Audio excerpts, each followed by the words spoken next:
Perfect.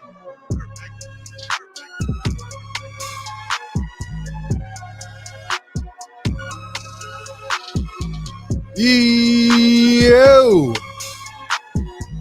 What is good? Sixers Nation. Back at it again, man. We got the guys back. Pre-draft show, Philadelphia 76ers edition. It's draft eve, man. We only got one draft pick. But the news and rumors never stop, man. Lots going on today. We're going to break it all down, man. You know how it rolls. You know how it goes. 80 people in the chat. Wherever you guys are watching, man, hit that thumbs up button, man, for the squad. Hit that subscribe button. Let's go, man. Less than 24 hours. We got the guys. We're going to break it all down, man. Excited to be back. Let's go. I'm RB. We got Romp, DJ, Eastwood. We're live on 2 channels. Philly Take with RB and Run It Back Philly. Shout out to Sixers Talk with Romp as well. We're back. We're going to be talking about the draft tomorrow night. Like I said, only one draft pick. But you know how a Sixers offseason goes, man. Never dry. Lot going on. We have rumor left, rumor right. Could we, pull off a trade on draft night? Could one of your favorite Sixers be on the move? We will discuss it all, man. Romp, DJ, what's going on, fellas? How are we feeling? I'm feeling good. I really am. I'm kind of nervous for what's going down. I know we're building the Philadelphia Rockets, it seems like. But I think there's some stuff to be encouraged about, but there's also some things that need to be handled. Doc Rivers, but that's not going to happen, unfortunately. So, yeah, I'm happy to be here. Rob, that was positive, man. Oh, my. I'm working on it. I didn't expect that. Times are changing, man. Times are changing. I'm working on it. It is becoming the Philadelphia Rockets, but it's the Philadelphia Rockets plus Joel Embiid, something the Rockets never had. But also it's only the Philadelphia Rockets if James Harden semi gets back to, what he's supposed to be or what he's capable of in shape. So we'll see about that. But yeah, I'm feeling pretty good too, man. I'm feeling pretty good. I think Daryl Morey knows that he has a lot of work to do. You can't come back with the same team. You can't run it back. Can't do it. He knows that. So he's going to try his best to make some things happen for sure. Yeah, man. Sixers trying to finish that unfinished business of the 2018 Rockets, apparently. We'll talk Eric Gordon, PJ Tucker. All right, Danny Green could be on the move. Matisse Thybulle. We'll talk about the 23rd overall pick. Will the Sixers end up keeping the pick? We only have one draft pick. So it's like it's a different type of vibe here, with draft night coming up tomorrow. But we're going to try to break it all down and give some thoughts. We'll also hit the call-in line later on. So be sure to stay tuned in if you want to give your thoughts, call into the show. We'll put the number up a little later on. But yeah, how about we start it off with some news that actually just went down a little while ago, not Sixers related, but trade frenzy is kicking off at the right time. It's not even draft day yet, and we got it going on already. That is right. A little while ago, this news coming out, the Detroit Pistons trading Jeremy Grant to the Portland Trail Blazers for a 2025 first-round pick via Milwaukee. A lot of reaction on both sides. Some people saying, "Oh, that's all it took." Other people saying Pistons did what they needed to do. Now they have $34 million in cap space. Guys, your thoughts on this? Any input here? I know some people like Jeremy Grant. Dame, you got to get out, man. What are you doing here? Oh, no, Dame's staying for the rest of his career now. Go ahead, Romp. I think it's a good deal for both sides. I think the reason they didn't get a lot back is because it's an expiring deal. So Jeremy Grant would have to want to be in Portland. Supposedly he wants to be there, so they're probably going to sign him long term. So I think a lot of teams were iffy to go for Jeremy Grant just because, that he didn't want to sign with them. So, but I think I mean, it seems like a first-round pick's pretty damn valuable. I mean, Christian Wood to the Mavs for basically a first-round pick, and now Jeremy Grant to the Detroit Pistons for a 20 to 30 first-round pick. Most likely it's going to be because it's the Bucks, and Giannis is going to have that team winning. So first-round picks seem very valuable, in my opinion. Yeah, I think it shows. I didn't think it was a lot. I mean, just that pick doesn't seem like a lot to me, just based on like the perception that Jeremy Grant has had the past couple of years. Like, and it was always this: is he really a number one, or is he only dropping 25 a game because he's taking 26 shots on the Detroit Pistons? And I've people have thrown his name out there for the Sixers a lot of times. And I just always kind of thought he was overrated. I think he's a lot better now than he was when he was here, when he was younger. But I think this shows that this shows kind of what he's worth. Like, we're not going to give you a haul for Jeremy Grant. We know he was, leading scorer on the team, I guess, or was it Cade Cunningham last year? I don't even know. But I just think this is what he's worth. A late first-round pick. It is what it is. But you're right, it's expiring. I think he's come out and said before what he thinks of himself. He wants to be the number one option on a team. Everyone's like, okay, Jeremy, calm down. You know what I mean? So I think this is like, all right, maybe he came to the realization, like, I'll go to Portland and be number 2 to Dame, maybe number 3. Maybe Simons is number 2. I don't know. I feel like this was the place where the Blazers finally get a guy they feel, can be one of those guys. Because, the Blazers aren't getting anybody in free agency. Dame, his resiliency to keep going with this process. And, they're talking about getting this guy, talking about Zach LaVine. At the end of the day, the best you could get was Jeremy Grant. It definitely shakes things up. I'm surprised, they didn't even have to part with number 7. So I think it's actually a win there for the Blazers in that aspect. But when you think about what Detroit's trying to do, I feel like it's a win-win. Detroit wanted to get him out of there. He never fit. That contract was just absurd. I like Jeremy Grant, seeing him, go through his career. But at the end of the day, like DJ said, like, we kind of overvalued this guy. And, a lot of people at one point were saying this is the piece we need, right, to put us over the top. I don't know about that. I'll take him. I would take Jeremy Grant. Well, I'm not saying I wouldn't take him, but is he the piece, that puts a team over the top? I think that's the question. Not at that price. Like, it's almost like a Tobias Harris, almost, like third or fourth option making, now what was it? 34 million, 21 million trade exception. I don't know. Yeah. It just seems like a lot for Jeremy Grant. If you could get him at a contract that seems more his contribution level, then yeah, I think any team would be happy to have him at a third or fourth option. Depending on the other players, again, he has to fit right with certain guys. He's a certain type of player. Not enough of a sharpshooter to really stretch the floor for I wouldn't want him here in Philly, especially with Tobias Harris at the 4 position. I wouldn't want him here. Yeah, I agree. I think that I think it'll be interesting to see kind of like how the trades shape throughout draft night. Like Romp said, that Christian Wood trade, that was something too. The Rockets going in that direction, just taking on a bunch of expiring pieces and probably going to get rid of them. And there's been some interesting trades. So I'm not putting it past Daryl Morey to get something done. But let's talk about how you guys feel about Daryl Morey. A lot of backlash over the last couple of days. This whole news comes out about PJ Tucker. People are losing their minds. You guys know how I've historically felt about Daryl Morey. I think he's been put into a lot of tough situations. I'm not going to say he's been perfect. The way I view it, it's been a while since we talked, but Daryl Morey came in here the first off season. He got rid of Al Horford. Last off season had to deal with the whole Ben Simmons thing, and now I feel like it's the Tobias Harris thing. Like, I feel like each off season he's had this big roadblock in the way. I'm actually predicting that Tobias gets traded this off season. But even if he doesn't, Daryl Morey has his work cut out for him. And, I'm happy that he's trying to go out and make some noise, man. What do you guys think? Well, I personally don't like him. Like, he just annoys me. But He definitely has been put in a tough situation. I think people are kind of getting too wound up about the PJ Tucker signing. I actually like that. I think we should do whatever it takes to get PJ Tucker because he's exactly what we need.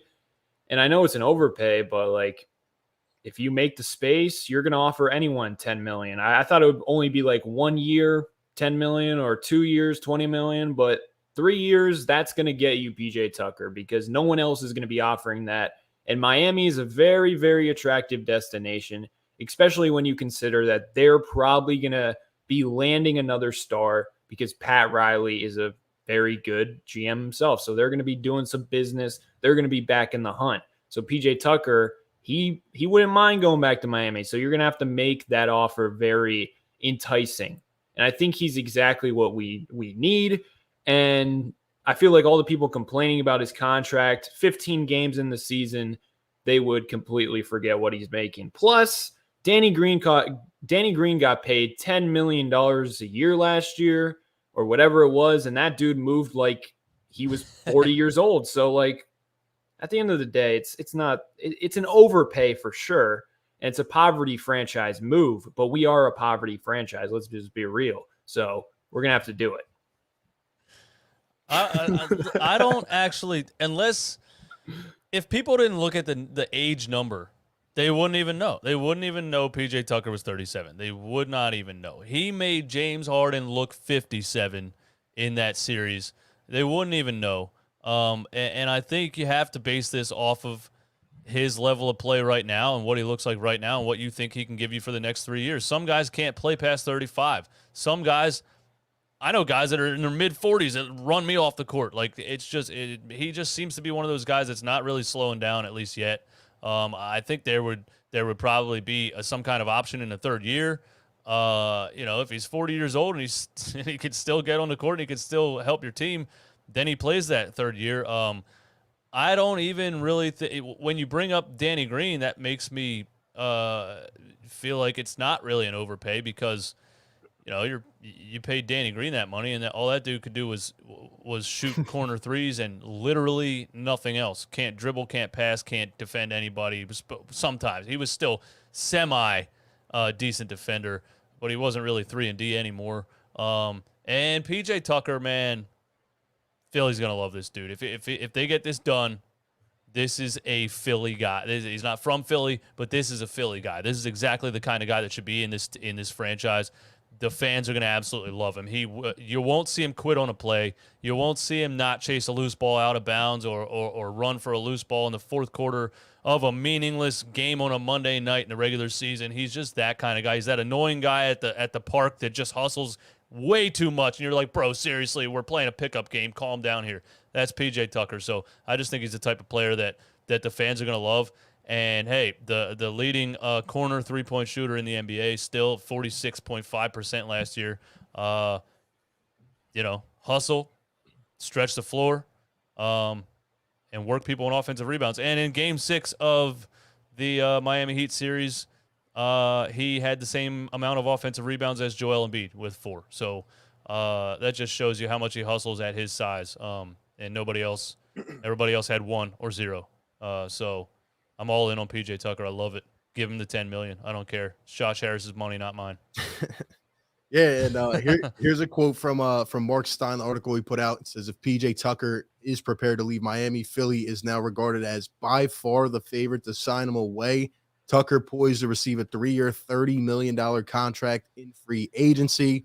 We just talked about that. A couple things I want to add to everything you guys said, because I agree. One thing I think that goes undernoticed here is that, the Sixers franchise needs to listen to Joel Embiid, right?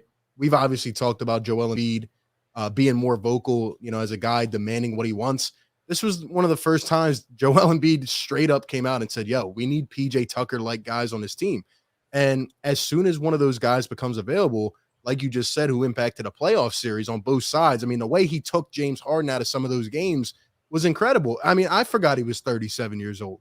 And, when you have PJ Tucker playing like that, and also, being a former Daryl Morey guy, being on some of those good Rockets teams, being former teammates with James Harden, we need a guy that can kind of stay out of the way, and impact on the defensive side of the ball and knock down some shots. I just don't understand the methodology and the thinking from some of these fans, that get pissed off about this. I mean, we had Furkan Korkmaz sitting on the bench for $5 million. PJ Tucker's costing you what, 10? And on the tail end of the deal, of course there would be, some type of option included. You're not going to give a guy $10 million guarantee when he's 40 years old. That just doesn't happen. And also, I mean, if we're thinking about a guy that's getting paid, what, $40 million a year, yeah, that's a lot different. We're talking about a $10 million contract. You look at the free agent market, it's very thin right now. There's not a lot of PJ Tucker-like guys. So the instant he becomes available and we're all in on him, I don't know how you can be frustrated with that, man. Like, this makes so much sense. Joel Embiid advocated for it. And you need, this team lacked mental toughness. They openly admitted it. And you have a guy also that you can steal away from another Eastern Conference competitor. It makes perfect sense to me. I don't know why anybody would be mad about this. Yeah, I was texting a Milwaukee Bucks fan on Twitter the other day, and I was telling him they should low-key think about going for Kyrie Irving. I was just getting his thoughts on that opinion, and he basically was like, blah, blah, blah, blah. And then at the end, he was like, I would get rid of Chris. No, he was saying how Chris Middleton isn't a good enough defender. They still need PJ Tucker. He brought up PJ Tucker, how much they missed him last year, like just out of the blue when I was talking to him about what they should do. So that just goes to show how big of a help PJ Tucker is. And also, if you go on like Reddit, like the Miami Heat, you go on like YouTube comments of Miami Heat videos, they all love PJ Tucker. You won't see any negative things about PJ Tucker. So this dude, he's going to come in, he's going to be a great player. And number two, that contract, $10 million a year, we could use that potentially. Say it does go south, it goes wrong. You could use that in a potential trade to match contracts. Because although everyone's like Furkan is a trash contract, but he's like one of the only players who, can make Eric Gordon possible because he's a $5 million deal and Eric Gordon's making $19 million. So we got to throw in Danny Green and then we got to throw in Furkan. But you have a $10 million guy in PJ Tucker. It goes south. It doesn't work out. You could throw him in a deal and get like a $20 million contract in return. Say you put a valuable piece next to him. You could flip him in a trade because that contract can match other contracts. So it's not as bad as people think. Plus, you only get one MLE. You only get one MLE. You can't just be offering multiple MLEs. So the only player I would rather over PJ Tucker, and this is even a big what if, considering what PJ Tucker brings in terms of toughness and physicality, I would rather Nick Batum over him just because he brings a better offensive fit. But I could even argue I'd rather PJ Tucker over Nick Batum. Plus, Nick Batum seems to be pretty much locked in the Clipper land. Yeah, I also think the fans, when a move or a potential move or a rumored move hits the surface, the fans automatically react as if that's the only move that's happening the entire offseason. That's my thing. So the rumor comes out, hey, the Sixers are offering PJ Tucker. They're like, oh, really? This is going to get us the championship? Really? PJ Tucker's going to get us over? Nobody's saying PJ Tucker is going to get you over the hump. There's still obviously things that need to be done.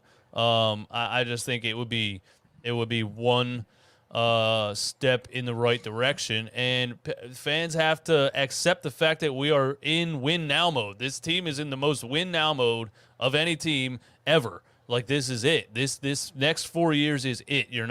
It just is what it is. If you get a guy that's 37 and plays 2 good years, that's the kind of moves they're going to make for the next couple of years because they're just going to try to win as many times as possible in the next 3 or 4 with Joel Embiid. And that's the way it is. So you're going to see draft picks being traded. People are going to cry about that. You're going to see old players be signed who are still good, who are veterans, who are experienced. PJ Tucker is exactly that, exactly what I would expect a team that's looking to win to sign. And yeah, I mean, it'd be nice to get him on a 1-year contract because that's what the Bucks are always in. Also, they're always in win now. We're going to get the veterans. We're going to get the 1-year guys that are here to win and might be done next season. 3 years is, not nice to think about a 37-year-old, but Romp is also correct that I think nobody else is probably going to offer him 3 years. So that's the way that maybe you win this free agency with him is offer him 3 with a team option at the end. Yeah, I agree. And Mr. Roddy with a $5 donation says PJ Tucker at 37 is our 4th best player. Yes, Romp, he's light years better than the Turkish bricklayer. That's a great nickname. I love it. Romp found a way to still talk up Korkmaz by saying that he has the most tradable contract. That's where we're at. That's the extent we're at now. Okay, fine, he's trash, but he does have a very tradable contract. Just wait till he goes to a good developmental team like the Golden State Warriors. Whew, he's gonna have a title one day, man. He's gonna need a staff that can inject some other DNA in him because he does not have NBA legs. Romp, he's forever a FERC guy. He's there's no changing him. No changing him at this point. He's my boy. SRT with the $2 donation says PJ staying in Miami 3 years, $27 million.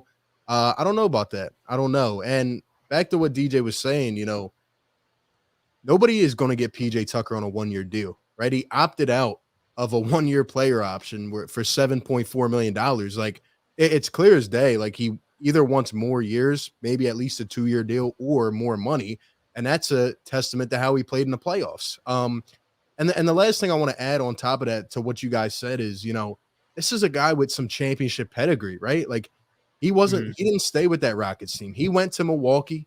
He got traded. He won a championship. He knows what it takes, deep in the playoffs, in a game 6 where it's a must win at home, right? PJ Tucker knows what it takes not to get embarrassed in front of your own fans. And I understand the idea of wanting to go young. I'm sure it's something that'll come up on this show, right? We do want to get younger. We want to get more athletic. But like DJ said, like it's not just a one move thing. Like it's a trickle effect. Even though you want to get more athletic, you want to play some of these young guys, you still need vets. You still need leaders coming off the bench that when you get to a playoff series, no offense, but you can't have every guy on your bench coming off who's under 24 years old. You need some of those guys if you are indeed in win mode. And that's what the Sixers are. We have to face it, right? We're banking on James Harden to be healthy. We're bringing back Maxey, Harden, Embiid. In a couple years, this could go south. We might have to move those contracts. I'm a believer that Daryl Morey is shopping the Tobias Harris contract. He might not be able to get anything for it. But even if he doesn't, he's trying to surround the core, surround the cast with some better players than a Furkan, a Shake, who are inconsistent getting to the playoffs. I think he's going about it the best that he can based off, who's out there right now. Well, here's my issue with Daryl Morey. The thing that he messed up was the Ben Simmons deal.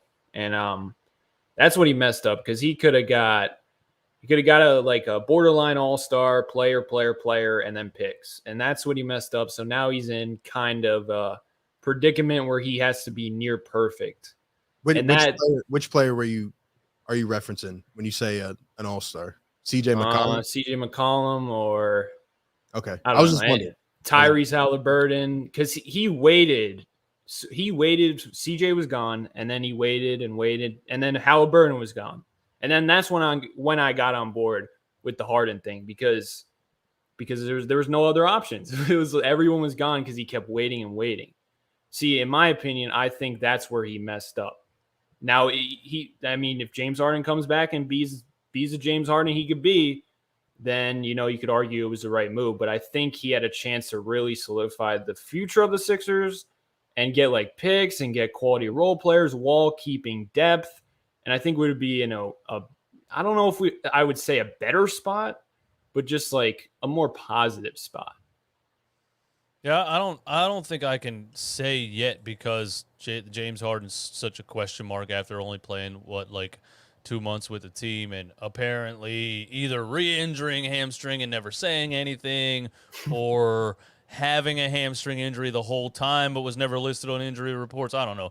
But all I'm saying is, yeah, I'd have to see what he looks like this season to really be able to definitively say what I think about the moves that Morey made.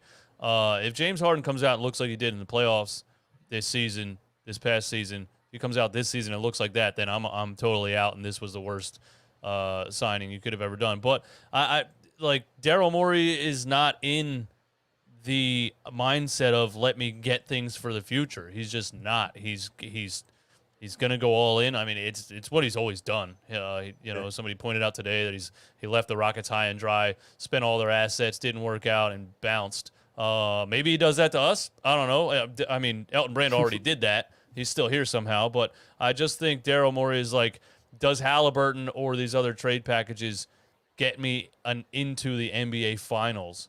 And I think that's the dilemma that he had and the choice that he had to make. James Harden, if he still has it in him, him and Joel Embiid can get you to the NBA Finals.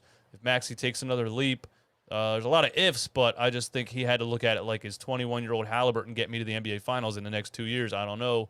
It's all about Joel Embiid's timeline. So it might be a lose-lose. It might be a win-win. I can't even say right now. I really can't.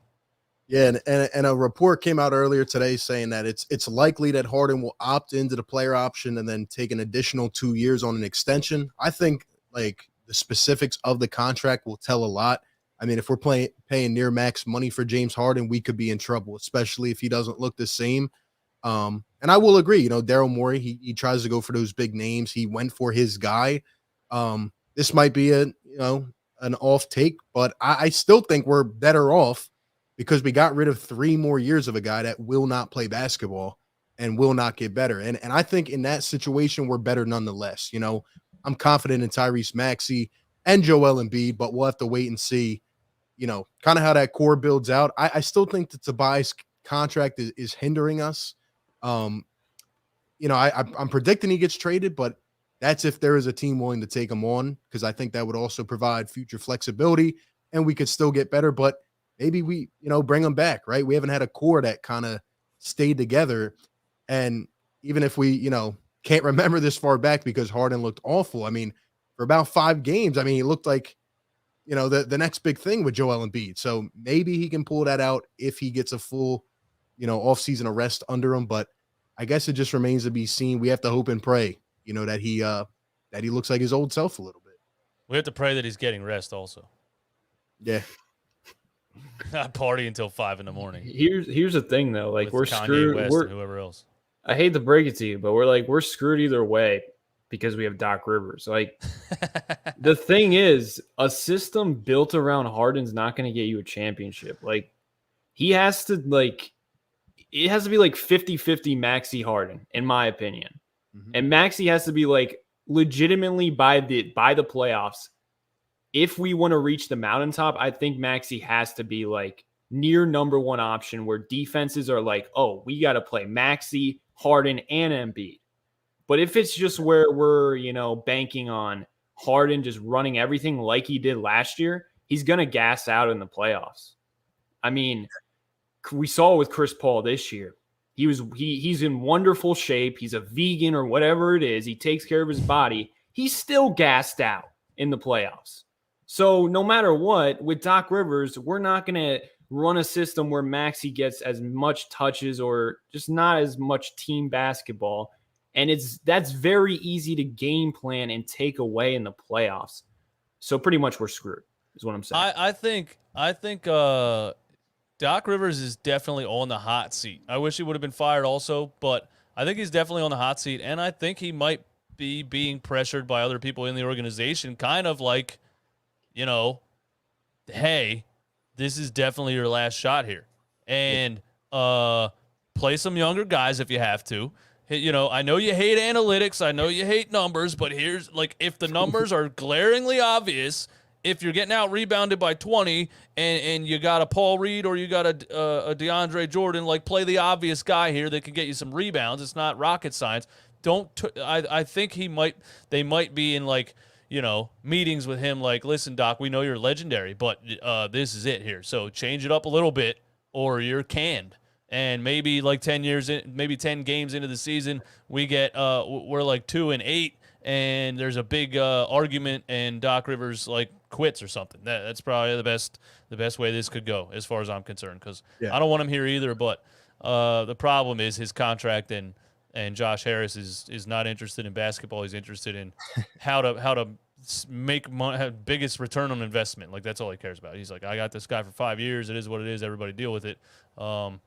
yeah, I don't think we're screwed, but I don't think Doc Rivers makes it the whole next season if we struggle a little bit.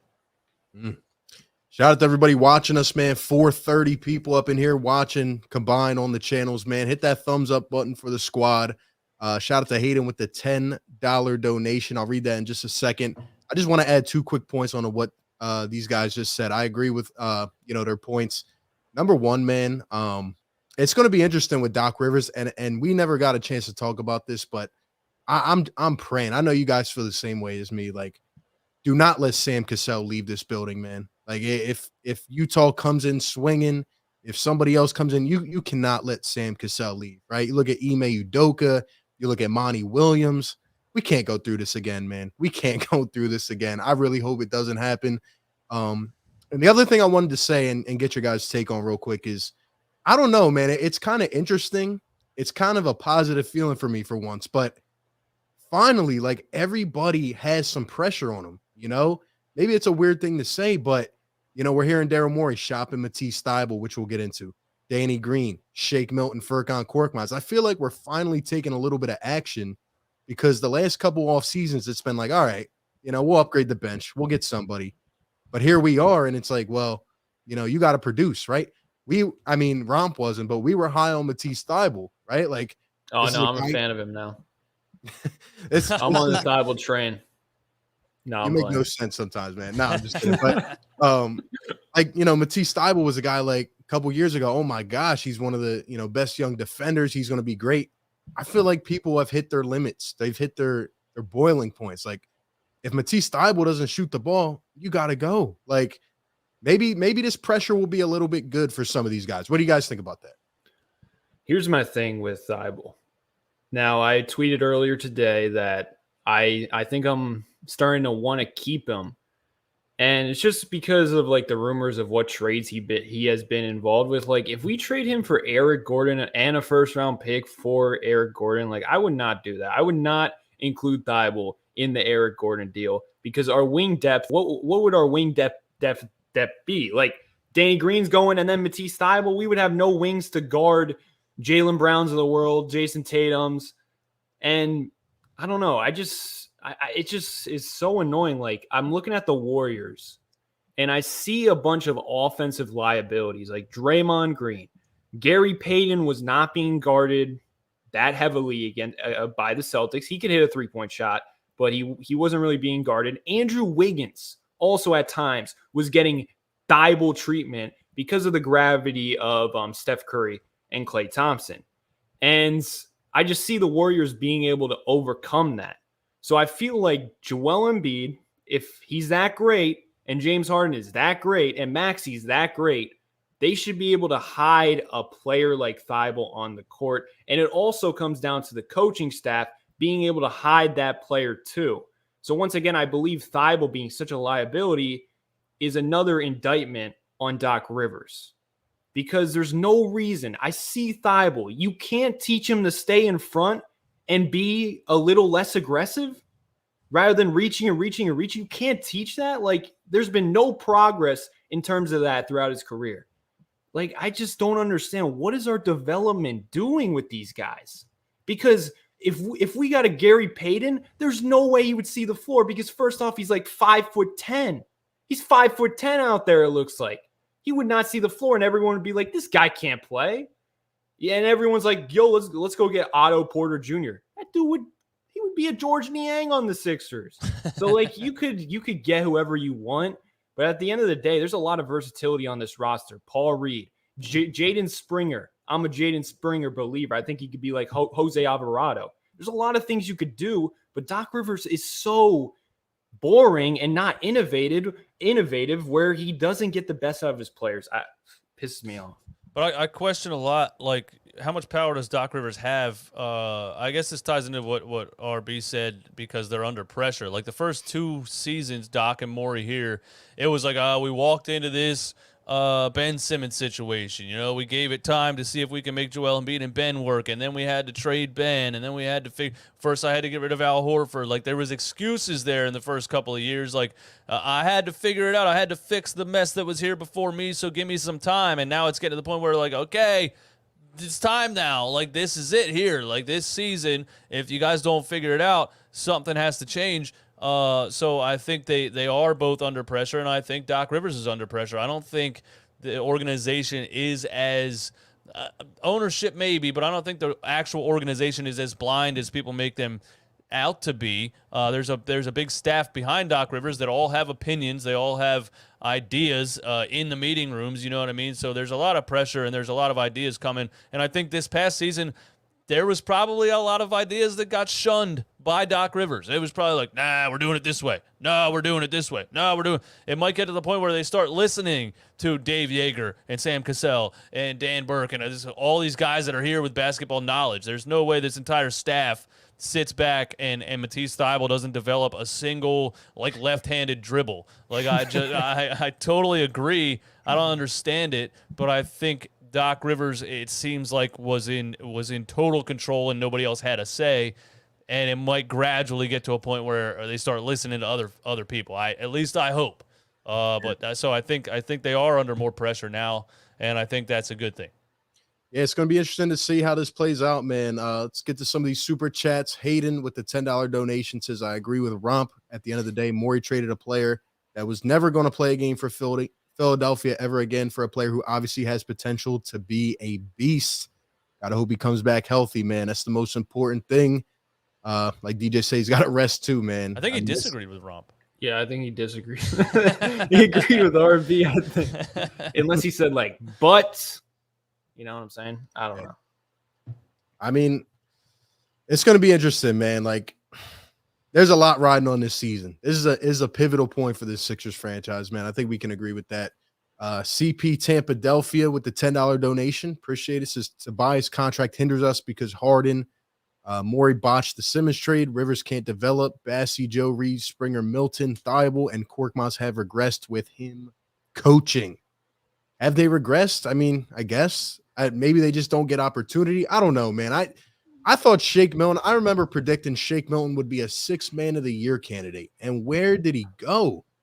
Furkan was absent for 2 months last season on the bench, healthy scratch. I mean, I don't know, man. And you know, it's funny because I see a lot of people talking about draft stuff, which we're going to get into, by the way. I feel like we're not even talking about the draft because Doc Rivers won't play young guys. And it's a weird situation to be in.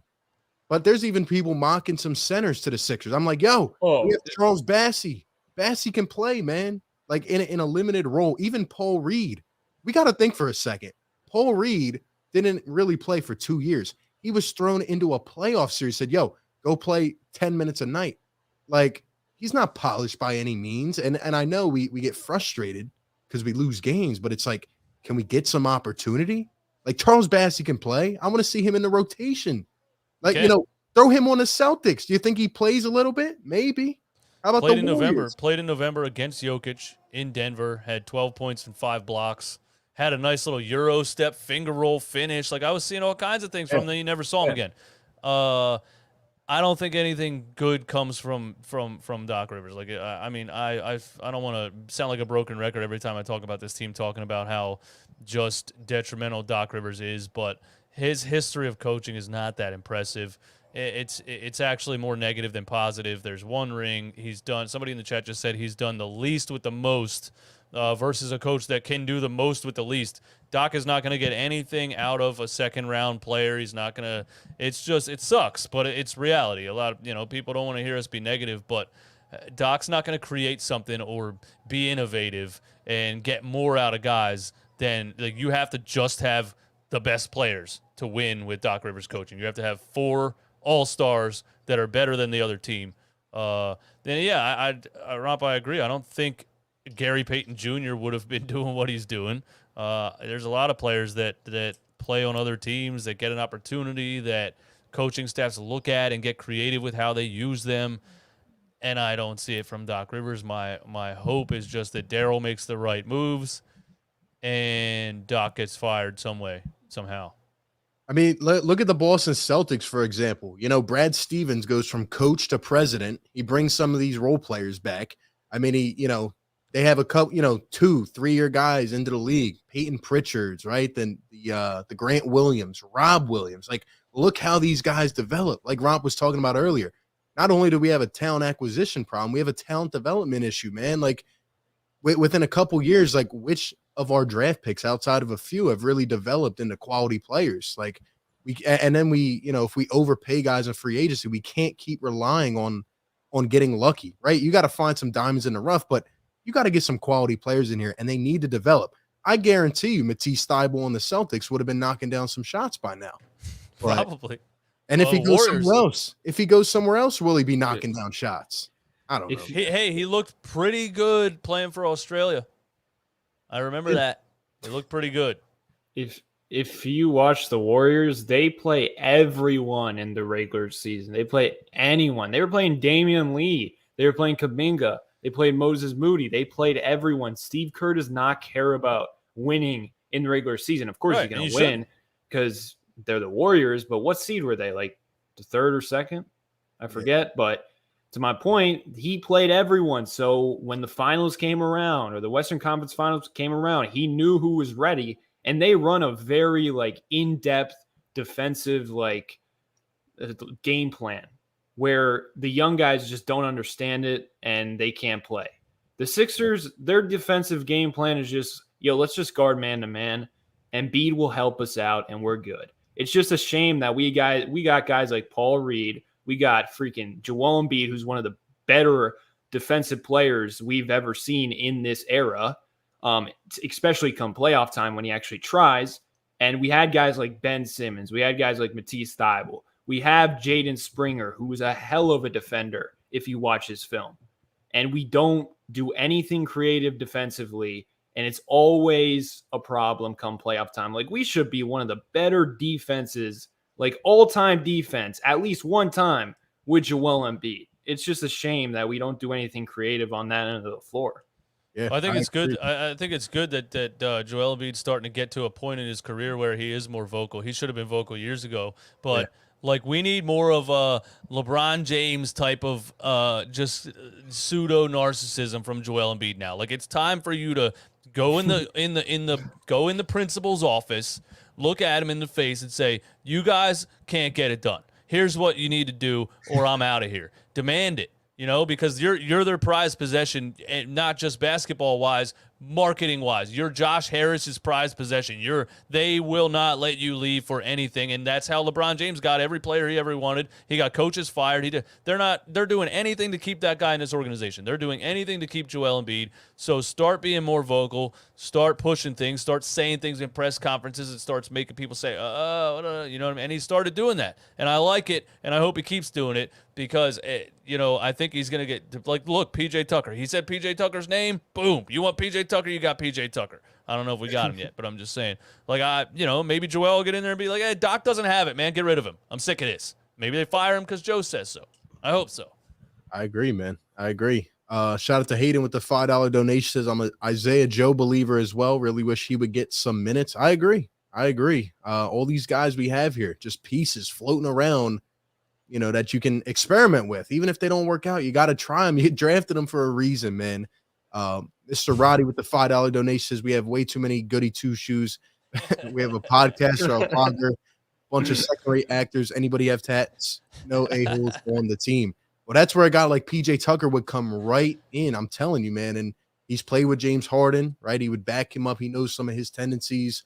Joel Embiid goes out there and he's giving us 50% effort. PJ Tucker would say, yo, get on it, man. He's not going to deal with that stuff. And I think Philly loves guys like that. Dude, Rudy Poo is absolutely right, man. Too many pretty boys on this team. Too many guys stepping out of their Rolls Royce with their Gucci purse, you know what I mean, and their high flood pants with the loafers, strolling in. Tobias Harris. Right. I need some guys with some neck tats and some black Air Force Ones. You know what I mean? That's the kind of guys we need up in here, and that's PJ Tucker.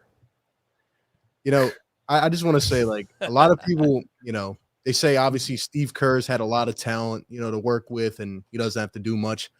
I'll tell you what, though, even if the top guys on Golden State aren't playing well, you know what Steve Kerr does? He comes out to the press conference and says, we played absolute crap. We have to play better, or he'll break a clipboard, or he'll hand it over to Andre Iguodala, who starts screaming at everyone.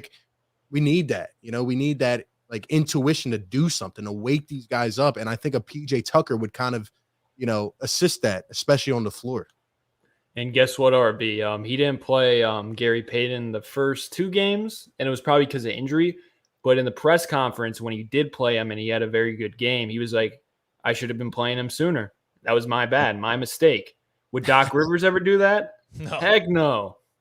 He would say, let's not go on a Peyton victory tour. It's absolutely like it really reeks of narcissism when you hear the guy say things like that. It really does. Like the I am never wrong, and even when I am wrong, I'm angry about the fact that I'm wrong. It's just I can't stand the guy. I can't stand him at all. Yeah, it's frustrating, man. It is. Shout out to Duncan with the $5 donation. Says, I don't blame Doc. Harden didn't play well. Do you think there's any way we can get Drummond back? He was scrappy Philly style. I mean, I broke down some of the free agent options. I think Drummond would be great for this team, but with my realistic side coming out, let's be honest. I think Drummond's probably going to get a starting contract somewhere. Maybe he looks at a situation like Philly, where he was embraced. He liked being here. Didn't look too hot in the playoffs and says, all right, I'll test myself for another year and try to earn some more money. But realistically speaking, I think Drummond's going to, go be a starter somewhere. Yeah, Drummond's a starting center. We got him. Yeah, we got him because he was coming off of a tough time with the Lakers and somebody else in the same season. But he proved in Philly that he's a starting caliber center. He's only 28 years old. I don't see him coming and signing a veteran minimum or anything to be a backup center. Yeah, and let's not forget at one time when Andre Drummond signed, it was the worst signing ever, according to a lot of the fans. They were like, oh, my gosh, a minimum deal for Andre Drummond. I mean. I'm still not too impressed with it, to be honest. With an Andre Drummond minimum deal? He didn't do much for me. You're only going to play 10 minutes a game. But people don't bring up the games where he played like dog shit. Plus we had Bassey and Paul Reed. Bad defensively, you mean? No, it's just like he's just kind of a backup center. I don't like him. What backup centers play top notch every game though? No, he was a great backup center, but like this notion that we need him back is like it pisses me off. Like why? We have Bassey and Paul Reed. Well, I'll tell you why, because we're not going to play them. Yeah, he's approaching 30 years old, which is the age you have to be for Doc Rivers to play you. So we have to play him. We have to play the young guys. We have to. Maybe you just don't get any centers, and Doc Rivers is forced. He's forced. Yeah. Maybe that's it. Maybe Daryl Morey's like, you know what? If Josh Harris won't budge on this guy because he owes him this much money, then I'm just going to fill the roster with 35-year-old guys who I think can still play, and not give him guys that he shouldn't play, and maybe he's forced to play the right guys. I don't know. Hey, we'll He'd see. Still man. Find a way to play the wrong guy though. Jonathan, appreciate the $5 donation. He's just coming at Romp. I get it, man. A lot of people are up in the air, man. A lot of people are frustrated. They want this Sixers team to compete. They want us to perform well. And that starts with tomorrow. What will the Sixers do tomorrow night? Wow, we finally get to talk about the draft. Our solo draft pick, who we've heard for the last month, is probably going to be moved on draft night. It's going to be interesting to see. Yeah, well, we'll talk about a couple prospects. We'll talk about what's being said. Shout out to all 500 up in here, guys. If you want to call into the show, give us some thoughts. 508-924-3784. See it there on the bottom of the screen. Call and give us some thoughts. What do you think about PJ Tucker, the draft? Will we make a move tomorrow night?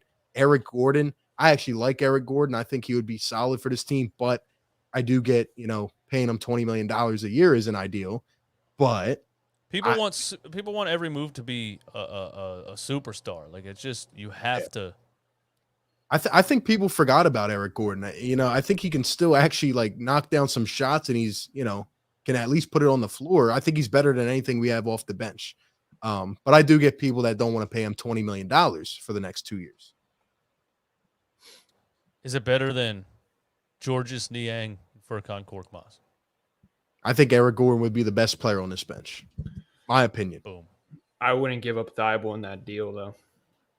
It would have to be, for me, it would have to be Danny Green, Furk, and Jaden Springer and a first-round pick. And I would want a pick back. I would want their 32nd pick because I feel like if we give up all that, give us a pick at least. Yeah. Yeah. Rob, do you think? Go ahead, RB. Go ahead. Do you think? See, I question how much trade value Thybulle has, but then the way that you put it, like, do you think other franchises actually value him pretty highly? Yeah, I think. I think we could get something for that pick by just attaching Danny Green. Like, I truly believe we could get Terrence Ross by just attaching our pick, because the Magic, they're not going to use Terrence Ross. He's on an expiring deal, so he's pretty much nothing to them. And you could just waive Danny Green, just swap picks. So now we get their 35th pick, and then they get our 23rd pick or whatever it is, and then we get Terrence Ross. Like, or maybe add someone else to intrigue them more. But, like, I don't think we have to give up so much. The only reason I don't want Eric Gordon is because I feel like we have to do so much to match his salary. Mm-hmm. And they might be like, the Rockets might be, petty, and they might be like, yo, add Thybulle in there, or I'm not doing it. And then we would add Thybulle in a pick. Plus we're giving up more players. I'm like, no, give us a pick at least or something like that. So I just don't want to add Thybulle in the Eric Gordon deal because I feel like we could probably get Cam Reddish for Thybulle. Thybulle and a pick, Cam Reddish, something. We could do a lot with Thybulle and a pick because we've seen what picks are getting. I mean, a pick just got Jeremy Grant. A pick just got Christian Wood. So I don't know. I think there's better options out there than Eric Gordon. I wouldn't be mad at Eric Gordon, but I have to see the deal first. Yeah. I respect that. And I do think Thybulle holds a little more weight than a lot of people think, especially because we're low on him. But it'll be interesting to see. We're going to talk about that and what will happen tomorrow night. We'll give our predictions. Let's go to the phone lines real quick. Coming in from the 609. 609, tap it in. What's going on? 609 going once. Going twice. Hey. Yo, what's going on? I'm excited for the off season. Shane, what's up, man? Hey. I was excited to hear Shane. All right, go ahead, Shane. Sorry. I'm just excited for the off season because, like, I wouldn't mind having Eric Gordon and PJ Tucker because we need veteran players. I would be okay with getting Bradley Beal, but I think realistically he's going to probably go somewhere else, and we're not going to get Beal. So if we can just get Eric Gordon and PJ Tucker realistically, I think the team would be fine. Yeah, I mean, I think it's what Daryl Morey's trying to do. I think he's trying to, upgrade, get us some more experience, get us some guys he's familiar with, especially, when you look at some of these free agents. I don't know if he'll get both of them, but I'm almost starting to think the Tucker deal is almost done. And I think they're just waiting until it can become official, even though, like, what is tampering anymore? I mean, we're coming out with exact figures on this contract. It's wild to me, but I would say it's almost done. But the fines aren't enough anyway. Hey, they were caught tampering $50,000. Josh Harris is like, okay, check my couch. I think I got $50,000 maybe under the cushions. Like, what? But yeah, man, I don't know. I think Daryl Morey is just trying to upgrade this team. I think there are a lot of disposable parts.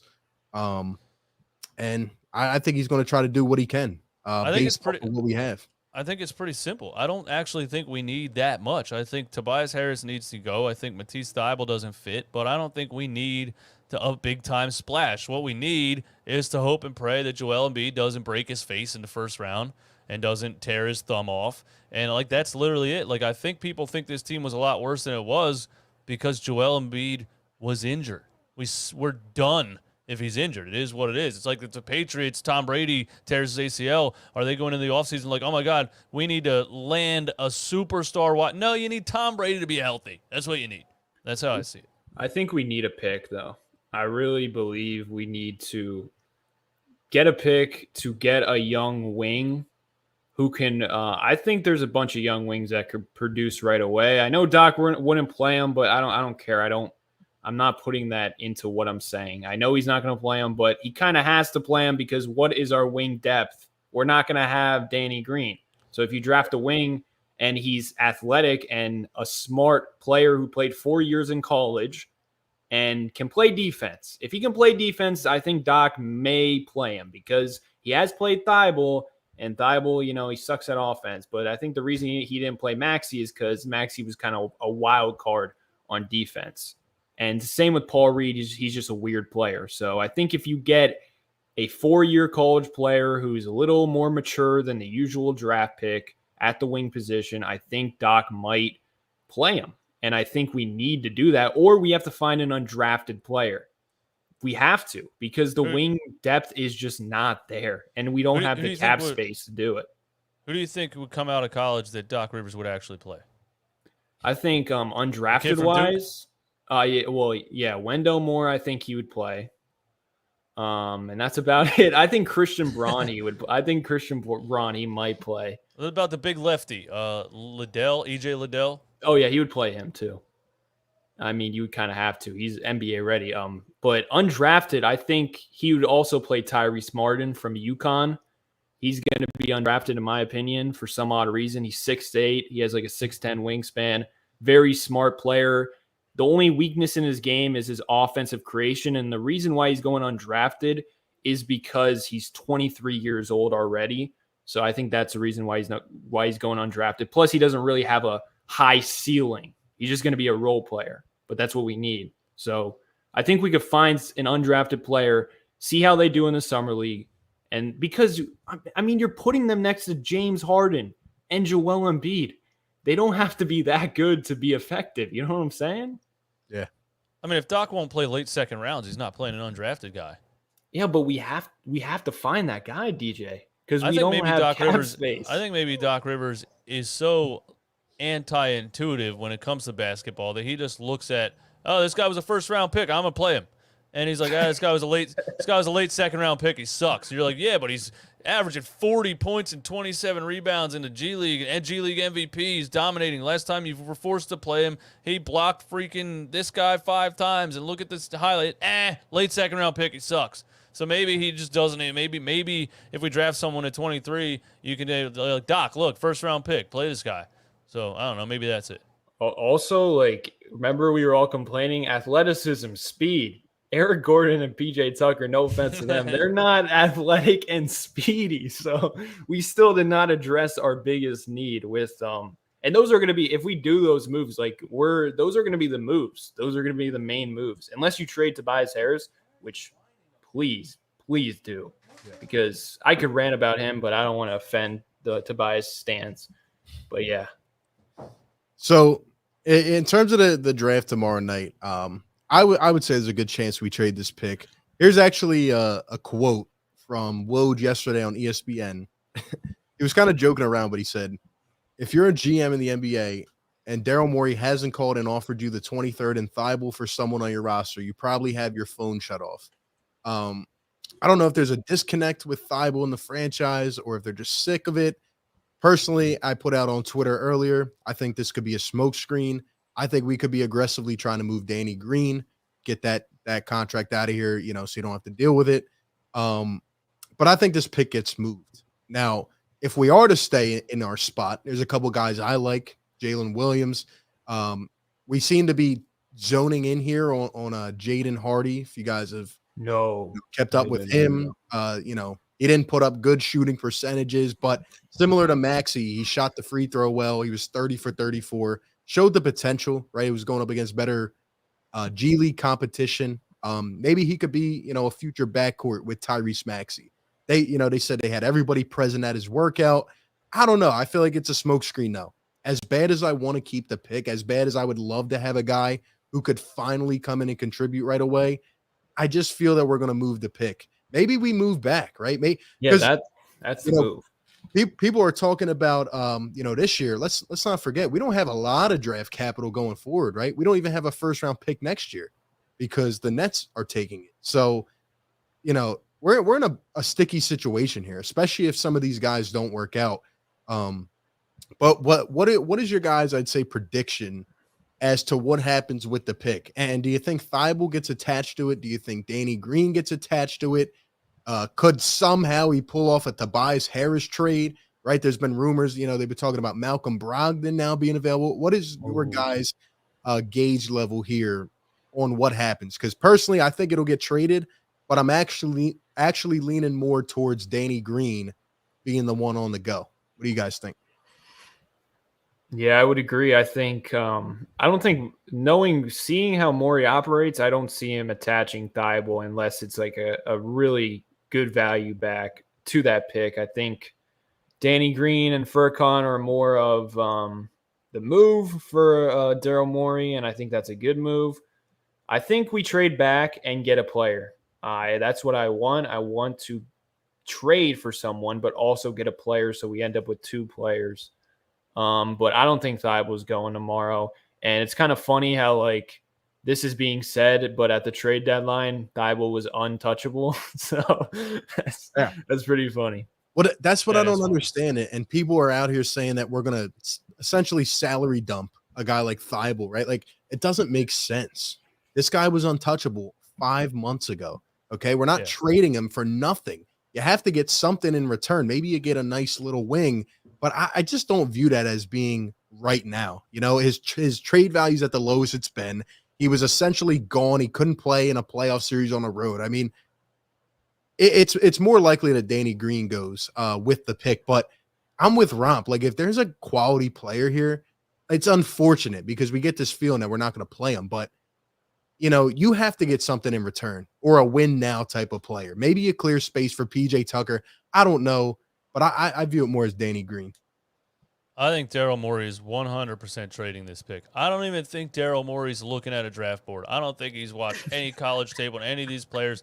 He's not interested in drafting a kid whatsoever. He's going to do everything he can to use this because he's like, listen, James is coming back. Maybe he's only good for 2 or 3 more years. Maybe Joel's only good for 2 or 3 more years. He's not. I don't think he's drafting a young kid. He did draft Jaden Springer, so if he gets to a point where it gets to the trade, it gets to the draft, and he absolutely doesn't get anything offered, then maybe he's forced to draft somebody. But I think he's going to try everything he possibly can to use this pick to make something else happen. I don't see. He didn't even know who Tyrese Halliburton was. He called these guys random players, so I don't think he knows anybody in college right now. I think he's just trying to move pieces to get what he wants.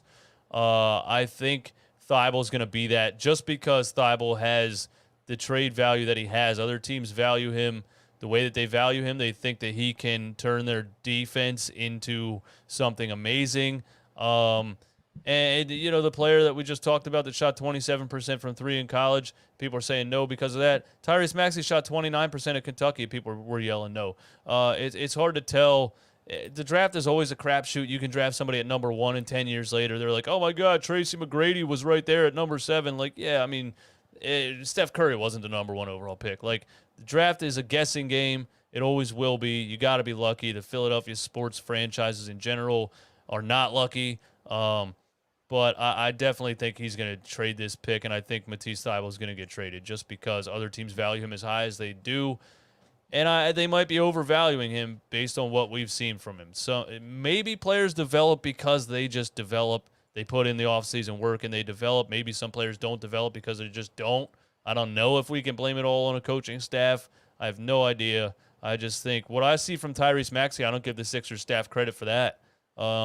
So maybe Matisse Thybulle's just no good at basketball, man. Maybe he was hyped his whole life because he's 6'8" and can jump through the roof and was blocking every kid on the court his whole life, and they just thought he was a defensive phenomenon, and he is, or has the potential to be. But it's the NBA. You gotta be able to play on the offensive side of the ball. And what I saw in the playoffs, I'm like, yikes, man. I don't know. I don't see offense developing from Matisse Thybulle. I don't, and I hope they trade him because he has value. I think we get really fixated on, praising guys in what they're good at here. And I feel like we've done that with a lot of players. And then when it comes time where, they need to develop other parts of the game, I feel like they think, okay, well, I'm so good at this, right? These fans love me doing this. We love Matisse Thybulle's defensive instincts. But now you got to shoot the ball, man. Same thing with Ben Simmons. And some guys just handle it differently. But that's also on the coaches, man. Like, you have to make your guys into well-rounded players. Maybe pressure does work, right? We pressured Tobias Harris. He tried to improve his game a little bit. Like, I don't know. We need to take a different approach, man. And speaking back on Jaden Springer, I think it's funny. Like in the post season press conference, the last one, they asked Doc Rivers about Jaden Springer, and he said, how old is he? 18, 19? Like he didn't even really know how old Jaden Springer was. And I guess my question to you guys, because I've been thinking about this, is what if we don't even play Jaden Springer this year? What if he just spends another year in the G League? You talk about Daryl Morey last year. He doesn't usually keep first-round picks. Remember, he came to the press conference half. It looked like he just woke up from a nap. Like, it was like 5:30 in the morning. Yeah, exactly. So, like, I don't know. The development system, it's all rough, man. But you got to if you pick a guy, you got to give him a chance, man. And I just think a couple years ago we had a stellar draft. Maxey, Isaiah Joe, Paul Reed. Give these guys an opportunity, man. Let them go out and earn some minutes. Yeah, you want a player that would not see the floor is Jaden Hardy. Perfect example of a player Doc Rivers would not play. So that's why I don't want Jaden Hardy. I think he's going to be probably one of the steals, to be honest, because a lot of people are sleeping on him. His offensive game is beautiful, but he's going to take like 5 to 7 years to develop to be like a stud. So we should stay away from those players because we're in win now mode. That's why I didn't like the Jaden Springer pick last year, because we were in win now mode. We could have got a Herb Jones who played playoff minutes on the New Orleans Pelicans guarding Devin Booker. We could have got someone, but Daryl Morey, I guess, really saw something in Jaden Springer, and I think he could definitely be a rotational player. I'm not saying 15 minutes a night in the playoffs, but with that defense he has, I mean, it's something that we don't have at the guard position. So he brings an aspect to the game that we don't have on the roster. So it's like you can use him. You can use him and play him because he's going to full court pressure guys the whole game because he's a rookie trying to make a name for himself. So he's going to come in and hustle.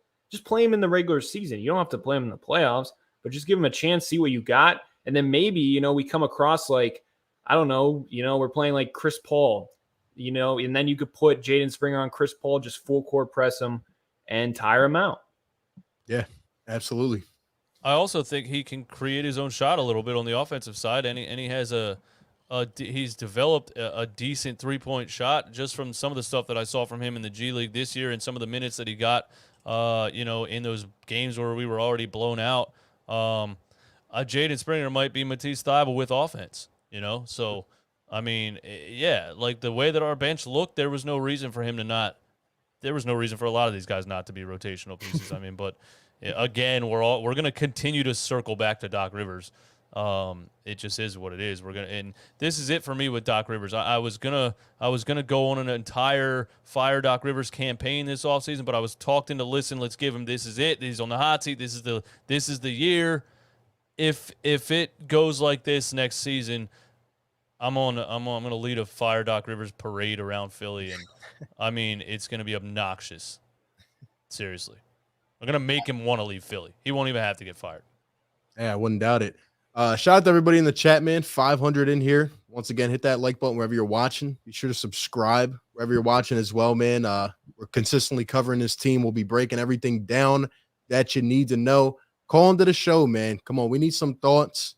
Somebody has to bring the fire, man. Tell us what's going to happen tomorrow. Give us some thoughts on PJ Tucker. Whatever else is on your mind. Maybe you're a frustrated Sixers fan.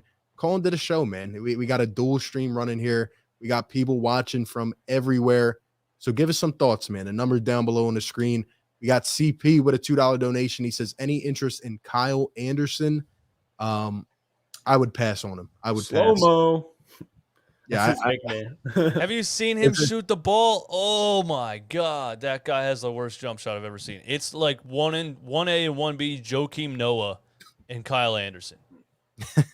He's not that. I mean, if it was like $1 million minimum deal, I wouldn't mind him. He's actually a pretty good defender, low key. Yeah, but not something I want. I don't know if he would go over well with Philly fans, man, with that jump shot. I don't know. Time Cop with the $5 donation, he says we should trade Thybulle because he'll document being traded on YouTube and it'll be good content. Absolutely, 100%. Trade vlog. But hey, we got somebody on the line. Let's go to Kashila. Kashila on the phone line. What's going on? How you doing? What's up, guys? First off, I want to say, long-time listener of all three of you guys. I'm a big fan. My take is about the 23 pick. So I understand, like, I've heard a lot of people talking about the number 23 pick, trading it away and all that. And I understand. I stand with, like, DJ Eastwood. I've heard him say this, like, twice now in these live streams. If this whole thing with Embiid goes belly up, goes up in flames, I agree, we'll at least have Tyrese Maxey. But at the same time, I believe with this pick, two things, you can find good players in that spot. I see three. I see Wendell Moore. I see Dalen Terry, and I see Tari Easton. I think those are guys who can support this team almost immediately. All three of them have defensive prowess, and they have good offensive upside. But with that being said, I do understand trading that pick away because we have almost no draft capital in future seasons. So I could see Daryl Morey trading the pick, trying to get a second rounder, or at least like next year, a second rounder or a third rounder, just something to supplement the team so we have something in our back pocket. So that's my take. I think there are players we can get at 23, but I understand trading it away. Yeah, I think you the guys you mentioned are definitely good pieces. I don't know if they'll be available, at that point, but I mean, like I said, we just need talent, right? We need to get better. I think there's multiple ways you could go about it. I think we're going to try to hit a leverage play going for the future and trying to make this team better. But maybe these guys disagree with me. Yeah, people in the chat are saying if Tari Easton falls, and I agree with that, but I don't think he's going to fall. He's just too good of NBA size and skill to fall down to 23. I think even if for whatever reason people had him falling in the draft or something like that, I don't see people passing on him. If he would, I'd be there for it. But again, does Doc Rivers even know who that is, and would he play him? Would you guys be interested? Because the Rockets came out and said they don't want any more picks, but they might be interested in a swapping. So say we put Thybulle in the deal, make it more enticing, and then we add our 23rd pick. You think they would be willing to add Eric Gordon and the 17th pick? And then we could get Eric Gordon and Abaji from Kansas, because I think that's his range. You think that would be possible, or would the Rockets say heck no to that? I don't think they would accept that. I think the Rockets are intent on trying to get a first rounder and more. And I don't know it, but in terms of Akbaji, he's one of my favorite players in this draft. I mean, if there's a way you could get him, absolutely. I don't know. I don't see the Rockets taking that though. I feel you. 267, you still on the line? Yep, I'm still here. I will say all the three, my favorite one is Dalen Terry, because one thing I've seen with him and I love is that he has a work ethic like Tyrese Maxey. It rivals Tyrese's. And this has been my mindset since the whole Ben Simmons situation. We need more guys who will actually show that they not only want to make it to the league and just use it as to be a celebrity, but they actually get to the league and want to be better from day one. Mm-hmm. Like Tyrese says, he likes to get 1% better every day. And I believe putting more people on this team like that and that share that mentality will really help this team in the long run. Yes, we need dogs. Yes, we need guys like PJ Tucker. But I believe we need guys who also should have a high work ethic and want to be better and not just want to be in the league and have a spot. Yeah, I agree, man. Hey, we really appreciate the call, man. Great insight. Great call. Thank you, man. No problem. Appreciate you guys. Thanks. Appreciate it, man. That's a good point, man, that he brings up. I was talking about this yesterday. I think that one thing I evaluate, because like DJ said, like you can have guys that flop. You got sleepers late in the first round. One thing I always look at is a guy's character, right? What does he talk like in his pre-draft interviews, right? Does he love the game? Is he going to be out there? I feel like we got so, just pleasantly just surprised and just welcomed with Tyrese Maxey. Like, we're seeing training videos of this kid. We know it's actually going to translate to the game. This kid went to the, third best 3-point shooter in the league in 1 year. Like, and he's only 21. Like, the sky's the limit. And I think we really need to put an emphasis on that. So I agree with the caller. We can't have any more guys, that we have questions about. You can't look at their weaknesses on their draft report and say, oh, well, has trouble leading, has trouble, Maxi's the kind of kid that, NBA teams probably have to call him and be like, take a week off, man. Stop. Mm-hmm. You know what I mean? Take a break. Stop. Yeah. We've had the Ben Simmons of the world who buys a house and doesn't even have a basketball hoop in the driveway. Tyrese Maxey is the exact opposite. That kid just thinks, eats, and sleeps basketball. And that's the kind of players you look for, and that should be what we're looking for. We should be looking for a mindset type of thing at 23 versus, potential, or this kid is 6'7", 240, so maybe we can turn him into a basketball player. Like, I'm over that kind of stuff now. I agree with you on the mindset thing, man. And we got lucky that Tyrese Maxey fell the way that he did. And I don't even know what to expect in year 3 because he blew me away. Changing his jump shot form, people don't talk about that enough. Like, the ball is higher when he releases it. It's hardly possible for players to change their jump shot form. Lonzo Ball did it too. It impresses me because you did something one way your whole life and then you got to try to change it. So who knows what he could do with another offseason, man. I'm hyped for that from Tyrese Maxey. And, that's what we should look for in players. It has to be a mindset thing. You don't build culture randomly. Build it from the ground up. Yeah, absolutely. Shout out to everybody in the chat, man. We'll probably be on for a little bit longer. So if you want to call in, I see a lot of people, man, in the chat. A lot of people giving their thoughts. We appreciate it. A lot of people saying that we don't know what we're talking about. We're wrong. People going Thanks for the view. Hey, man, call into the show. Give us some thoughts, man. Give us some thoughts, man. What do you think about tomorrow night? How about a question for you guys, man? Is there anything you could see happening tomorrow night that may be an underrated move or maybe an out of the blue type of move?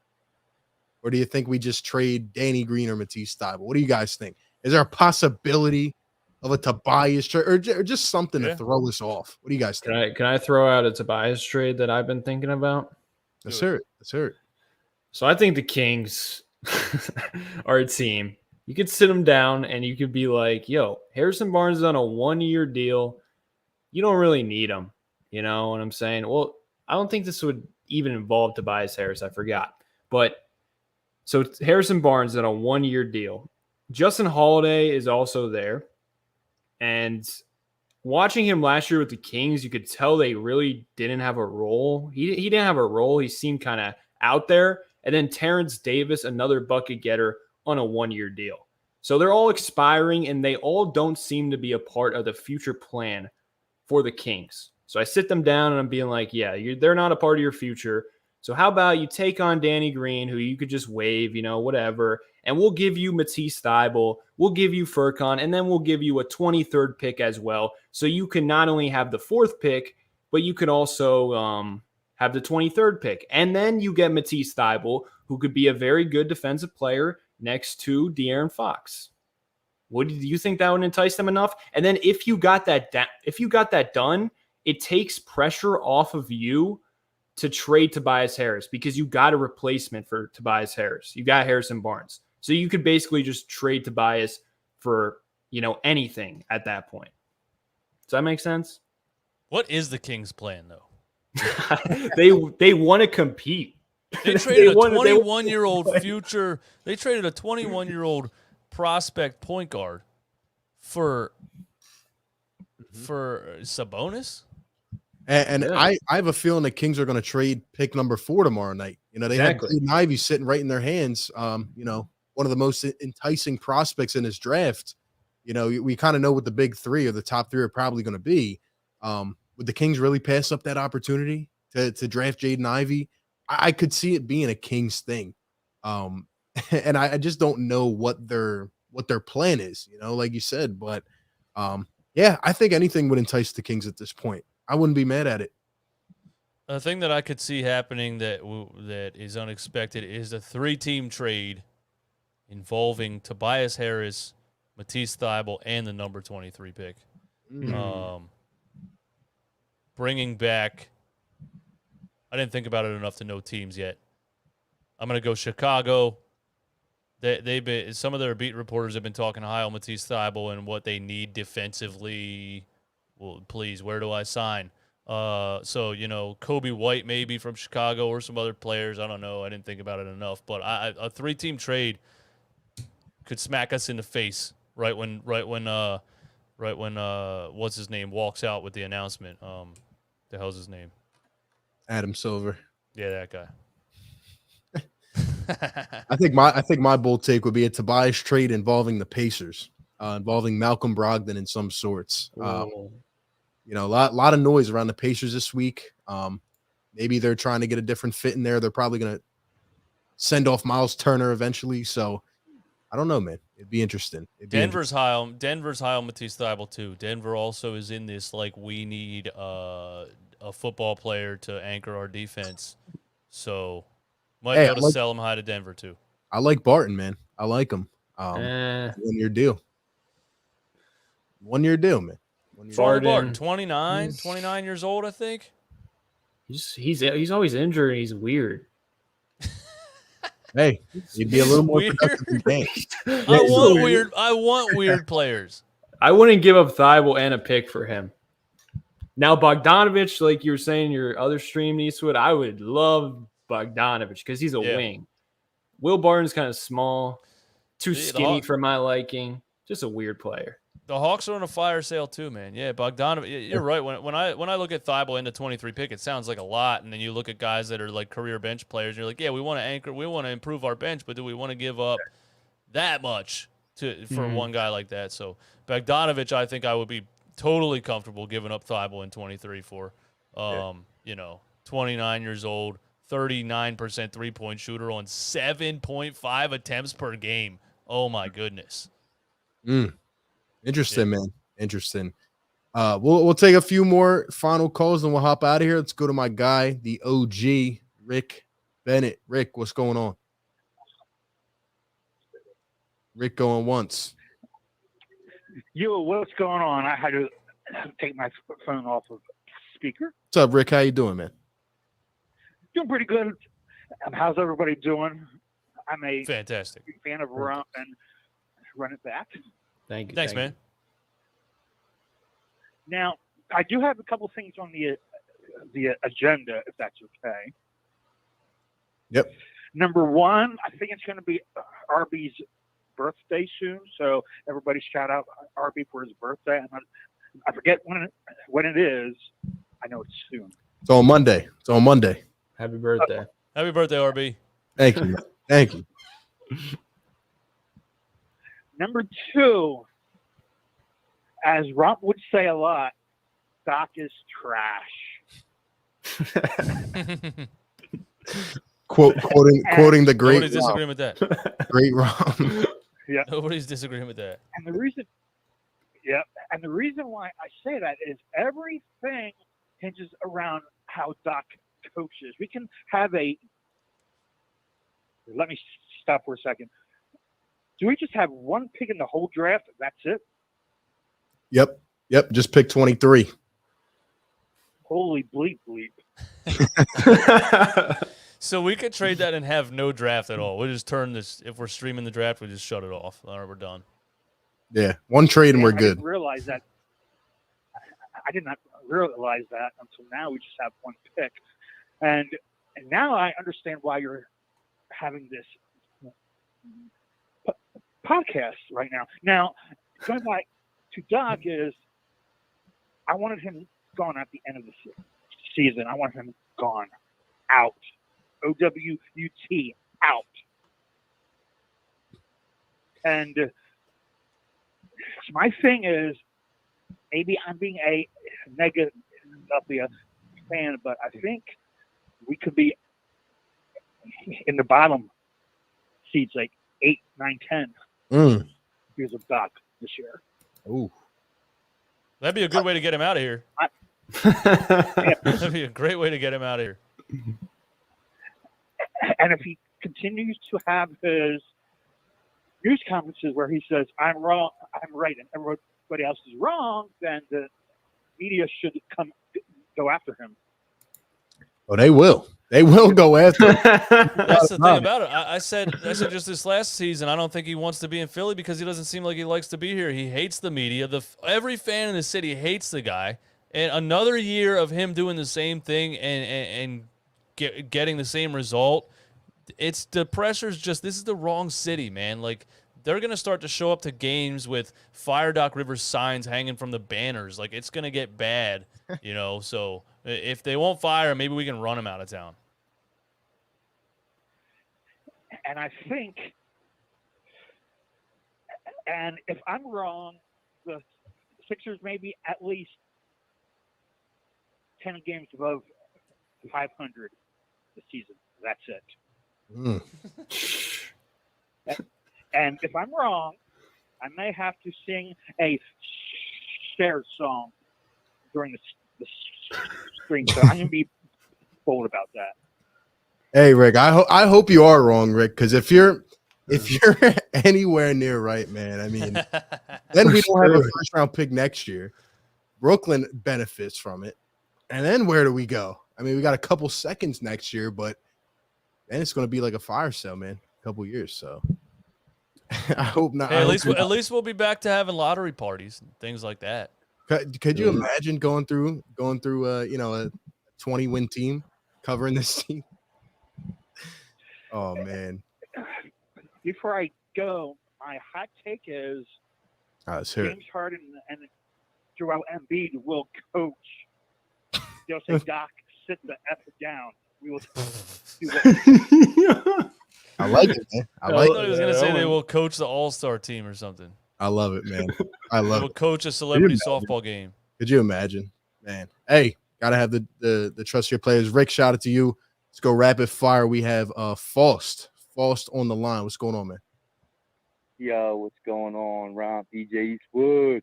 So, man? So if we get PJ Tucker tomorrow and we use our pick, we're getting a 37-year-old, and then we're not going to have another first-round pick till 2027. Am I right?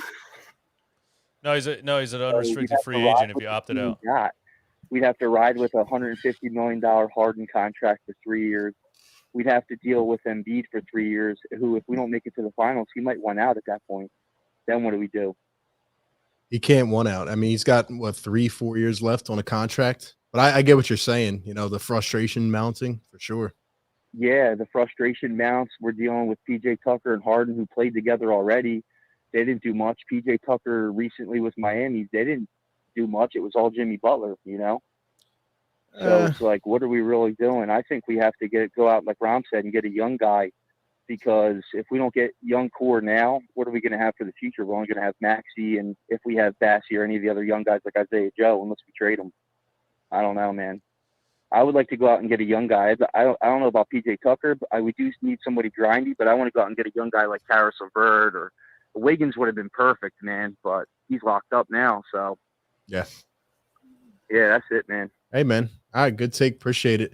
I got to disagree a little bit, because I feel like, at least where I view this team at, like, you can go young, but can you really go young when you have, 3 guys with 30 million plus contracts? And then you're going to have to pay Tyrese Maxey. Personally, I feel like it's like a 2 to 3 year window. You got to go in right now. You got to get pieces to try to win. And if you don't, you might have to blow it up. But I don't know, man. It's kind of a hard predicament to try to do both at once, in my opinion. Yeah, you can't come in with the mindset of what are we going to do 4 years from now? Like, you just can't do that. The we'll cross that bridge when we get to it thing, or fall off the bridge, or drown under the bridge, whatever it is. That's what's going to happen in 4 years. We can't have that mindset. Here's the reality.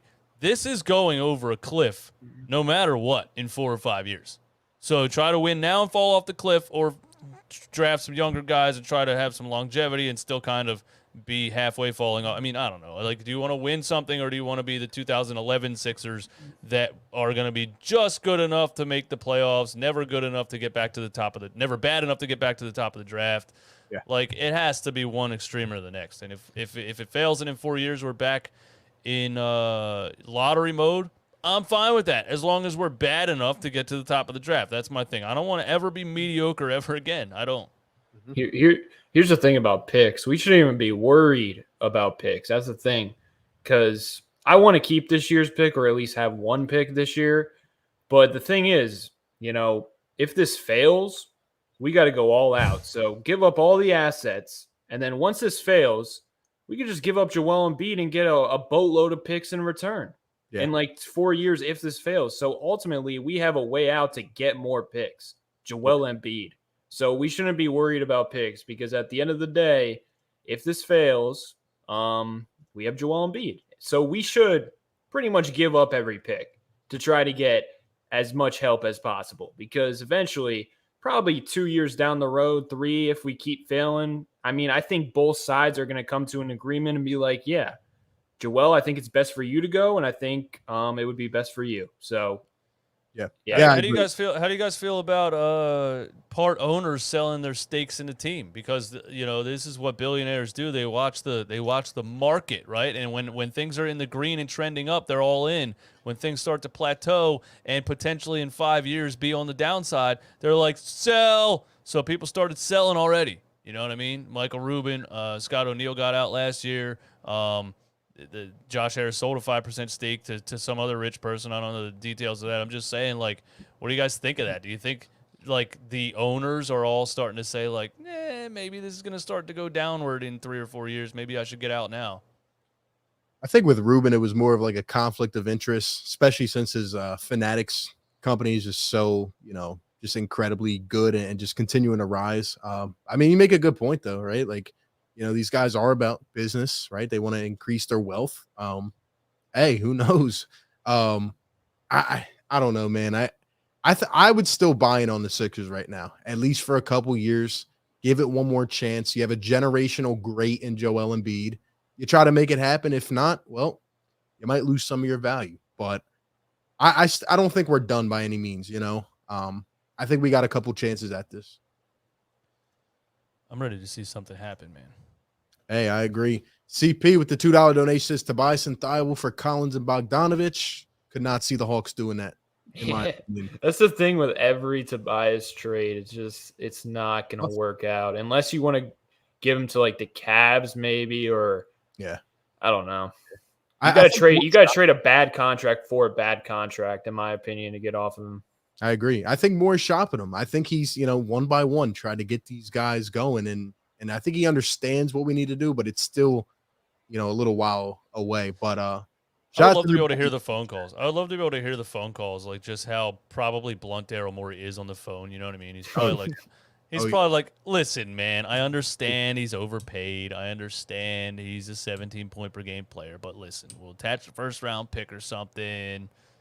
Well, you know what's funny about that? Like the crazy thing that I think about is he probably has Elton Brand right there in the room with him. So Elton's thinking like, my gosh, like what did I do? It's just kind of funny to me. Shout out to everybody in the chat, man. We'll go one more call. We got Ann coming in. Shout out to all the callers, man, bringing the insight. Let's go finish us off. Ann, what's going on the line? Hey, what up? Hey, what's going on? Nothing, man. I was just listening to the show. I just want to say what's up, Triple R. I'm from South Philly, so we make all the names short. Love it. But dope. I like it. Well, that's dope. So I just want to say, as far as the work ethic goes, I was listening to the last caller talking about like the young guys and stuff like that. To me, it's kind of pointless for us to have a young core because Doc is I like old veterans over young core type of guys. Like to me, it seems like he always gives the young core like trouble and trust, and I don't think our young core will be able to develop under Doc. I mean, Tyrese Maxey is a different type of talent because he's like an aggressive young guy that really cares for his work ethic and he's aggressive. And it's like Doc, I don't think our young core is going to get a chance to shine as much as I want them to. So when it comes to that, I'm out on that. But the whole get rid of Doc thing, I mean, it's like, what will other players look at our organization as if we just keep switching coaches? It's just going to look like, it's kind of unstable. Yeah, I want to get rid of them too, but it's like we got to start to have a consistent structure so our play can be better and consistent. Because like the players just keep getting under different coaches. It's like the play is going to be terrible. Like it's like James Harden is already struggling with trying to get into Doc's rhythm, and I kind of see what Paul George is talking about now. Now that I've seen how everything unfolded at the end of the season, and my second thing about the Tyrese Maxey video, I'm glad that his training videos is bringing me back because at the end of the season I was about like 2 or 3 sections away from James Harden, and that shit pissed me off. I did not want to see his fucking ass there in the fucking club. So I literally, like, it ruined my night because I was just like, I was having fun. We got a couple bottles and everything, and I was just like, I don't want to fucking be chilling a couple seats away from this motherfucker. He should be in the mindset, fuck the club, I want to work out. I mean, what do y'all think? Well, I'm thinking I'm glad I wasn't there as well. I probably would have been just pissed off out of my mind. But I mean, I think you make a valid point about like continuity, keeping some of the guys together. And that's what I think we're trying to do. I think we're trying to keep a little bit of a stable core and upgrade around them. But yeah, it is nice to see Maxey hitting some shots and knowing it'll actually translate, not just off-season videos. Mm-hmm. Did you say he was in the same club as James Harden? Is that what you said? I thought he said he was at the game. Yeah, he was out in Noto in Philly. Oh, you were in the same club as James Harden, and he was mad that James was partying. You know what I would have done? I would have walked up to him and told him I can beat him one-on-one just to piss him off, and then maybe he would play me in the parking lot, and I could get it on video. Was this after Game 6 or what? They had about 3 or 4 security guards, but he hang with the rappers, which I don't like, because sure you worried about something else than what we want you to be focused on. Like, cause us Philly guys, like, show us your hard work, and we'll respect you. If like we didn't want you to come here to be hanging out with the rap scene, like that ain't what we paid you for. Like, ball out and then do that. Don't perform how you perform and then come and hang out with us like that. No, we don't do that here. We're the same people that kicked Ben Simmons out of David's Chinese store down on Vine Street. Like, they booed. He was walking out of a coffee shop and they booed him all the way back to the bus. Yeah, man. I'm like, it was just hard for me because, like, we diehard fans, and if you give us your all, we respect you. But when that performance, man, it made me sick to my stomach. And then Jimmy Butler made it worse, talking about he missed being here. Yeah, man, it's tough. So it's like, and I enjoy the Maxey training video so much because, that trauma from Ben Simmons, putting up 2 jump shots each summer in Lifetime Fitness. Lifetime Fitness against some randos. It's like you shoot in the summer in a gym that don't pay you, and then come to the gym that pays you and don't shoot. I'm glad we got rid of that problem. But I love y'all guys' take, man. I appreciate y'all for having me on. Man. Hey, thanks, man. Appreciate the call. Great way to end it off. How about James Harden in the club, couple rows away, doing his thing? Oh, man, we got to hope. We're putting our money in on James Harden. A lot of people get mad when I talk about his lifestyle and stuff, but don't judge somebody by whatever. But I do judge because I question what are your values in life, and then because I'm trying to gauge whether you value trying to win in the NBA or just enjoying being a celebrity. And I don't know. I don't like it either, man. I don't like a guy that's always out here acting like some big time. But again, people reach a certain amount of money, and I guess maybe there's no option but to be that way because you're mega rich. You have to hang out with mega rich people, I guess. You can't just hang out with normal people. You can't be George Niang sitting at a normal bar after the game because nobody knows who he is. I don't know. Well, at the end of the day, let's just hope he gets better and healthier, man. And comes back and shows us stuff. I mean, Philly fans will be on edge. You know that, man. He's going to have to come back and prove it. But really, big step in our offseason is tomorrow night. We got to see what happens. Either we get a player or we make something happen. It'll be interesting to see how it goes. But shout out to everybody in the chat, man. Again, hit that like button. Thank you all, for coming out tonight. Great callers, man. Great comments in the chat. We appreciate everybody. Romp, DJ, appreciate you guys, coming on here, man. It was fun talking with you guys. Yeah, man. It was a good time. It's a great time. Any last positivity for us? We are screwed. Brutally screwed. No, I'm It's excited to all see what about happens James. tomorrow. It's all about James Harden, Joel Embiid, and Maxey taking another step. And honestly, that's really it, man. I just think we're not as bad as people think we were. It's just our main guy was injured again. And if he's injured again next season, then we are screwed. Because then we're like, listen, is this ever going to happen? You know what I mean? Yeah. Hey, man, we'll see what happens. Shout out to everybody in the chat, man. Good talking with these guys. Tomorrow, 2022 NBA draft. Hopefully the Sixers do something, man. Or else, we got to hope and pray. But see how it goes, man. Get us a player. Hopefully we get PJ Tucker, Daryl Morey. Make some things happen, man. Push some buttons. See if this team stays intact tomorrow night. RB, DJ Eastwood, Romp. Subscribe where you guys are watching, man. Hit that like button. Appreciate everybody tuning in tonight. Catch y'all tomorrow, man. Draft night. Peace.